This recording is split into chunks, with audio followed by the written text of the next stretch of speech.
मित्रों, ऐसे संकट जब भी आते हैं, प्रशासन के तौर पर बहुत से ऐसे काम जो हम अपनी जिम्मेवारी समझते हैं वो सब करते हैं। और अभी भी लगातार मार्च और अप्रैल के महीने में जो सरकार की जिम्मेवारी है उस नाते से हम कर रहे हैं। हर विभाग जनता की सेवा के लिए लगा है और उसमें हम लोग अपने अपने विभाग के अनुसार जो जो चीज़ें करनी है वो सब कर रहे हैं। लगभग 12 से 15 विभाग ऐसे हैं जो अलग अलग सेवाओं में लगे हैं। सभी विभागों ने अपने अपने तौर पर अपने कार्यक्रम बनाए हैं, जनता तक पहुंचा रहे हैं। कई बार तो ऐसा लगता है कि सब विभागों की सब जानकारियां जनता को होती नहीं हैं, पूरा लाभ वो लोग उठा नहीं पाते हैं। कोरोना से पूर्व भी समाज की भलाई की कितनी ही स्कीमें कई डिपार्टमेंट हमारे चला रहे थे। उस समय हमने टेक्निकल सब विषयों को ध्यान में रखते हुए अपनी टेक्निक, आईटी इसको आगे बढ़ाते हुए सेवाएं ऑनलाइन की। ई दिशा केंद्र खोले, सरल केंद्र बनाए गए, अंत्योदय केंद्र के माध्यम से भी जनता को सेवाएं दी गई। गांव-गांव में कॉमन सर्विस सेंटर CSCs ये बनाए गए, बड़ी संख्या में लोगों को लाभ दिया गया। उसी अनुसार अभी कोरोना के समय में भी हर व्यक्ति की, जो भी कोई दुखी है, पीड़ित है, जिसको कोई कष्ट है, उनके लिए कई कार्यक्रम हमने चलाए।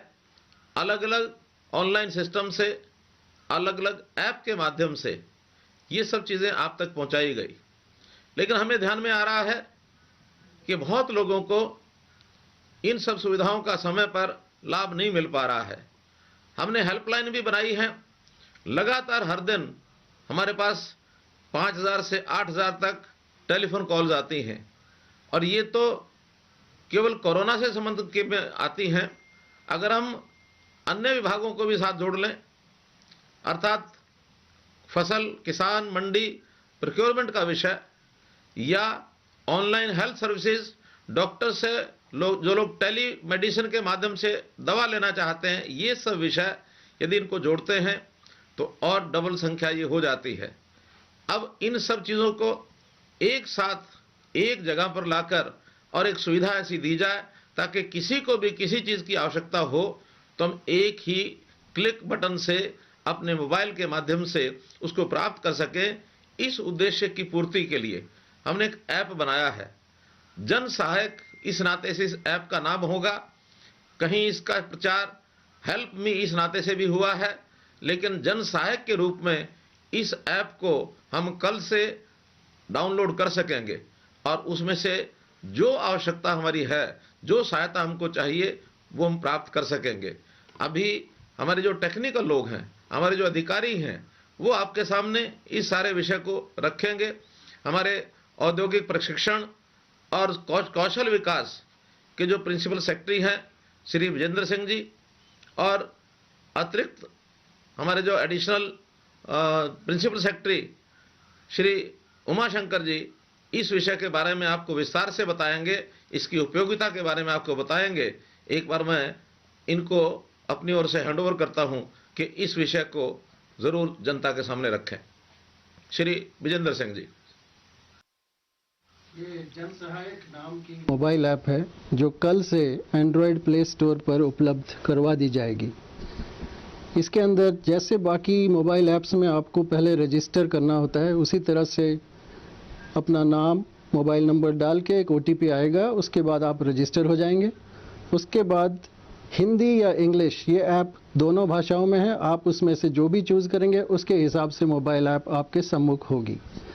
इसके अंदर बहुत सारी सुविधाएं, जो कि जैसे कि किसी को राशन की ज़रूरत है, किसी को डॉक्टर से बात करना है, कुछ बच्चों को पढ़ाई के लिए मटेरियल्स चाहिए, किसी को मूवमेंट पास चाहिए, किसी को बैंक से अपॉइंटमेंट चाहिए, किसी को फाइनेंशियल असिस्टेंस चाहिए, किसी को अपना अनाज मंडी पर ले जाना है।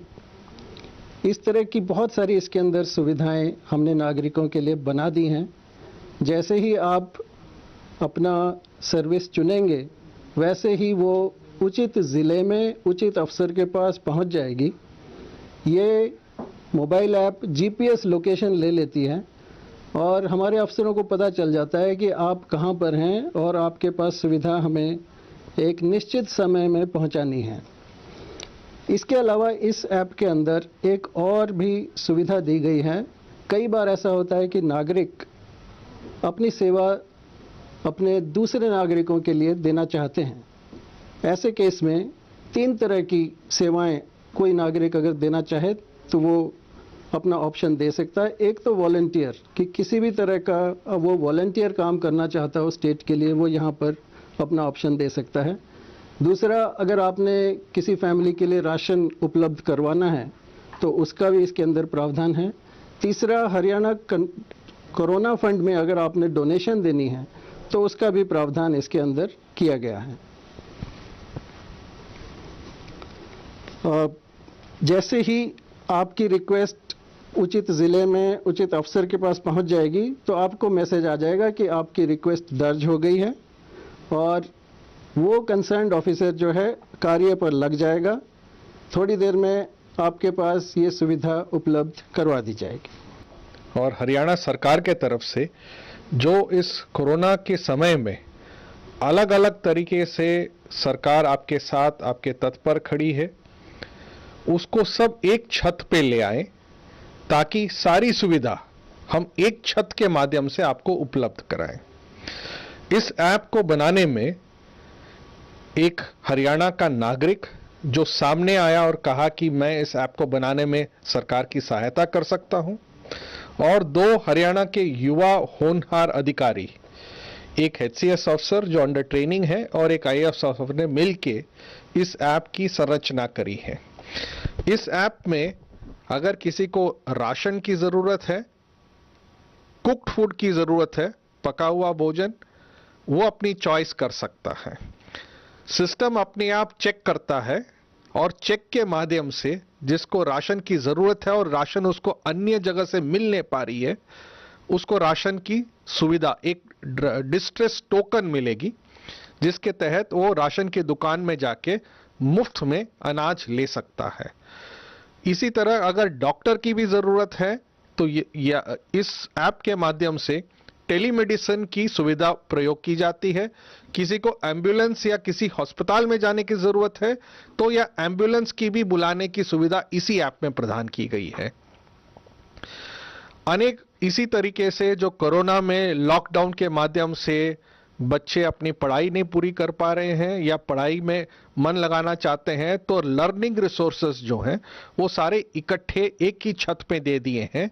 आप लर्निंग रिसोर्सेज के तरफ चले जाएंगे तो वहां पर आपको हायर एजुकेशन के सारे कोर्सेस मिलेंगे। जो कोर्स आप लेना चाहते हो, पढ़ना चाहते हो, तैयारी करना चाहते हो, वो आप वहीं से लेके तैयारी अपनी करा सकते हैं। किसी ने अगर वित्तीय सहायता के लिए एप्लीकेशन दर्ज कराई है तो वो अपना स्टेटस इसी पे देख सकता है कि क्या उसके पैसे उसके अकाउंट में आ गए हैं, नहीं आए हैं। बैंक जाने की जरूरत हो तो बैंक के माध्यम से भी किया जा सकता है। बैंक जाने के लिए कोई टाइम भी निश्चित किया जा सकता है। बैंक अपने आप वो टाइम निश्चित करके आपको समय सूचित कर देता है और आप उस समय पे बैंक जाके अपने काम पूर्ण कर सकते हो। अगर कोई ये चाहता है कि घर में आके कैश होम डिलीवरी करें आपके बैंक अकाउंट से, तो इसकी भी सुविधा प्रदान की गई है, जहां पोस्टल बैंक के माध्यम से बिना किसी खर्चे से आपके अकाउंट से पोस्टमैन डाकिया आके पैसा आपके घर दे आएगा। मैं ये उम्मीद करता हूं कि लोग इसको आजमा के भी देखेंगे ताकि उनको ये सुविधा लेने में आसानी पड़े कि होम डिलीवरी सामान की नहीं, कैश की भी हो सकती है। ये एक जनमानस जो हम इसमें लाना चाहते हैं वो ये है कि जो सुविधा लेना है, जिसको मदद की जरूरत है, वो इस ऐप के माध्यम से आए। जो दूसरों की मदद कर सकता है वो भी इस ऐप के माध्यम से अपनी इच्छा जाहिर कर सकता है। अगर अपना वॉलंटियर की तरह काम करने का, या पैसे डोनेट करने का, या किसी परिवार को मदद करने के लिए। ये मुख्यमंत्री जी का एक और हरियाणा सरकार का एक प्रतीक है ये मानस है कि हम हर नागरिक की, हर आदमी की दर पे हम ऐसी सुविधा प्रदान करें जो वो चाहता है। और मुझे उम्मीद है कि इस छत्र छाया में नागरिकों की जो जरूरत होगी हम प्रदान कर पाएंगे।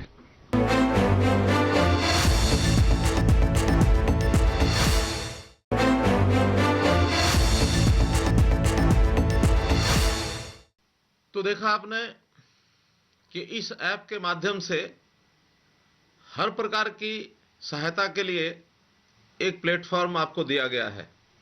चाहे छात्र हो, शिक्षा संबंधी जानकारी चाहिए, चाहे कोई असहाय हो, गरीब हो, उसको राशन संबंधी कोई सहायता चाहिए, किसान हो, प्रोक्योरमेंट के नाते से उसको आवश्यकता है, कोई भी घरेलू आवश्यकता, बैंक की आवश्यकता, कितनी ही आवश्यकताएं एक ही ऐप के नीचे आपको मिल रही हैं।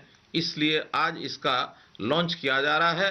कल प्रातःकाल से इस ऐप का हम लोग उपयोग कर सकेंगे। अब मैं कुछ जानकारियां आपको और इस संदर्भ में इस समय की देना चाहता हूं। कोरोना के संबंध में जैसे हमको पता है कि हरियाणा अन्य प्रांतों की तुलना में काफ़ी ठीक दिशा में आगे बढ़ रहा है और हम इसको रोक पाने में सफल हो रहे हैं। वर्तमान में 12 जिले ऐसे हो गए हैं, आज एक भी पॉजिटिव केस उन जिलों में नहीं है, अर्थात वो ग्रीन जोन में आ गए हैं। इसी प्रकार पिछले 18 दिन से, यानी एक प्रकार का जो डबलिंग रेट है देश भर में, तो 7 दिन डबलिंग रेट है। हर 7 दिन बाद पॉजिटिव केसेस की संख्या डबल हो जाती है। हरियाणा में 18 दिन के बाद ये डबल हो रहे हैं केस, अर्थात हमारी आगे कोरोना के जो पीड़ित केसेस की संख्या बढ़ने में हमें बहुत सुविधा हो रही है कि हम नहीं बढ़ पा रहे हैं। और हमारा जो ग्राफ है वो एक जिसको कहना चाहिए हॉरिजॉन्टल आ गया है। हमारा रिकवरी रेट, जो भी लोग पॉजिटिव आए उनका रिकवरी रेट भी आज 68% हो गया है, जो केवल एक प्रदेश केरल से हम पीछे हैं, अन्यथा दूसरा नंबर हरियाणा का है कि आज हम 68% रिकवरी के ऊपर आ गए हैं। इसी प्रकार एक वर्ग ऐसा है जिसको सब सुविधाएं देने के बावजूद भी हम उनको सहायता नहीं कर पा रहे थे, लेकिन आज ही हमने विचार किया है कि जो हरे रंग के कार्ड जिन लोगों के पास हैं, अर्थात एपीएल, ऐसे बहुत से लोग हैं एपीएल कार्ड होने के बावजूद भी वो डिस्ट्रेस श्रेणी में देखे गए, उनको भी खाद्यान्न की आवश्यकता थी।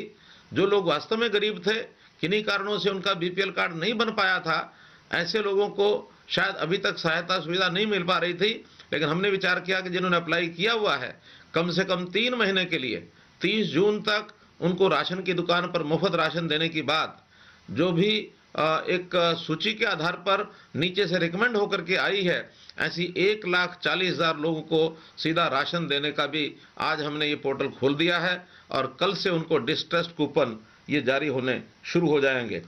जहाँ तक ग्रीन एरिया जो 12 जिले मैंने बताए हैं, उनमें औद्योगिक संस्थान और वाणिज्यिक संस्थान इनके खुलने की बात है, अथवा ग्रामीण क्षेत्र में दुकानें खुलने की बात है, मोहल्लों में दुकानें खुलने की बात है। कल से उन लोगों को दुकानें खुलने की सुविधा ये हो जाएगी ताकि जो लोग अप्लाई करेंगे उनको तुरंत उसी समय उसका ऑनलाइन परमिशन देने का प्रावधान हमने किया है, ताकि ऐसे स्थानों पर भी वाणिज्यिक संस्थान, औद्योगिक संस्थान और मोहल्लों की दुकानें ये सब खुलने के लिए रास्ता साफ हो गया है। ऐसे ही जैसा हमने बताया कि सारी सुविधाएं हम दे रहे हैं, ये भी ठीक है। संकट बड़ा है, चुनौती बड़ी है, लेकिन कभी कभी कहा जाता है चुनौती जो भी चैलेंज होता है कभी कभी अवसर भी लेके आता है, अपॉर्चुनिटीज भी लेके आता है। तो हम लोगों ने उसका लाभ उठाते हुए एक बड़ा कार्यक्रम और भी चलाया है कि प्रशासनिक दृष्टि से भी, सामाजिक दृष्टि से भी जो वॉलंटियर्स यानी सेवा भाव रखने वाले लोग, इन सबको मिला करके हमने नीचे अंतिम कड़ी तक एक सिस्टम बनाया है लोकल कमेटीज का। और वो लोकल कमेटीज पूरे प्रदेश में ये लगभग 20,000 की संख्या ये बनाई जा रही है।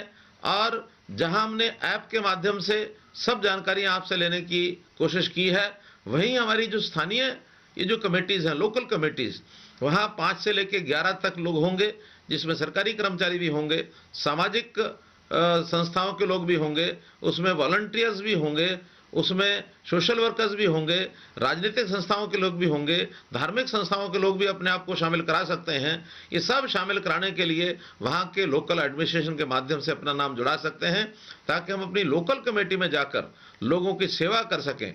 वास्तव में जो गरीब है उसकी सहायता करना ये हमारा काम है। हाँ, यदि आप भी किसी की सहायता करना चाहते हैं अथवा सरकार के माध्यम से कोरोना रिलीफ फंड में भी आप योगदान करना चाहते हैं, वो भी आप इस ऐप के माध्यम से अथवा लोकल कमेटी के माध्यम से जानकारियां दे सकते हैं। आज एक ऐसा अवसर आया है जब हम आज़ादी के बाद एक ऐसे समय पर आकर खड़े हुए हैं कि समाज के सोचने की धारा इसको हम बदलने जा रहे हैं। समाज खुद बदलने जा रहा है, सामाजिक संस्थाएं इसमें जोरों से लगी हैं। तो आज सोच का प्रकार बदलेगा कि अब इस संकट में पूरे परिवार की सहायता हम सब लोग करेंगे। हम एक परिवार हैं और परिवार के नाते मानवता की सेवा करना हमारा धर्म है। इस ओर हम आगे बढ़ रहे हैं। कोरोना से जल्दी हमको छुटकारा मिलेगा, कोरोना हारेगा और निश्चित रूप से हरियाणा से कोरोना हारेगा, भारत से भागेगा। यही बात मैं हमेशा कहता रहा हूं। आज इस अवसर पर पुनः मैं आशा करता हूं कि हम सब लोग एकजुट होकर के इस काम में कार्य करेंगे। बहुत बहुत धन्यवाद, बहुत बहुत आभार, नमस्कार, जय हिंद, जय हरियाणा।